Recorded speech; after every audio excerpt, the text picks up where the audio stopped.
अस्सलामुअलैकुम, welcome to our family. बच्चों को हरूफ तहजी की आवाज़ें सिखाने से पहले हमें ये वाज़ेह होना चाहिए कि कौन से हर्फ की क्या आवाज़ है। कभी कभार हम कुछ हरूफ की आवाज़ों में कंफ्यूज हो जाते हैं, जबकि ऐसी कोई बात नहीं। उर्दू चूंकि हमारी मादरी जुबान भी है, बस थोड़ी सी तवज्जो से हम तमाम हरूफ की आवाज़ें बाखूबी सीख और सिखा सकते हैं। इसके लिए हमेशा इस असूल को ज़हन में रखने की ज़रूरत है कि उर्दू के हरूफ की आवाज़ वो होती है जो किसी लफ्ज़ के आखिर में आती है, और उर्दू के तमाम अल्फाज असल शक्ल यानी कैपिटल लेटर पर ख़त्म होते हैं। जैसे लफ्ज़ तारा के आखिर में अलिफ कैपिटल लेटर है और अलिफ की आवाज़ आ है ना आसान। तो चलें हरूफ की आवाज़ों की शनाख्त के लिए दीगर अल्फाज की आखिरी आवाज़ पे गौर करें।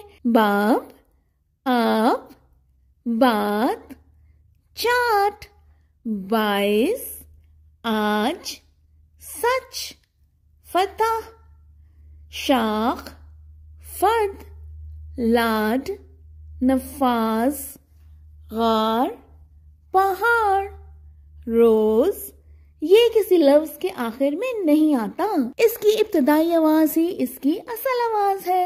ये याला बारी, पास, फर्श, खास, फर्ज, खत, लफ्ज, नफा, बाग, साफ, मजाक, एक, जाग, बाल, आम, जान, वो।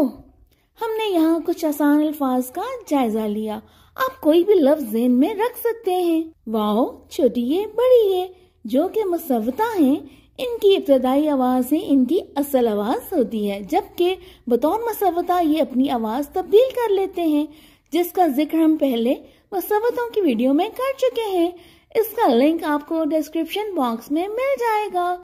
इस नॉलेज के चिराग से चिराग रोशन करने के लिए इस वीडियो को शेयर और चैनल को सब्सक्राइब कीजिए, क्योंकि sharing is caring. Take care, happy learning, thank you.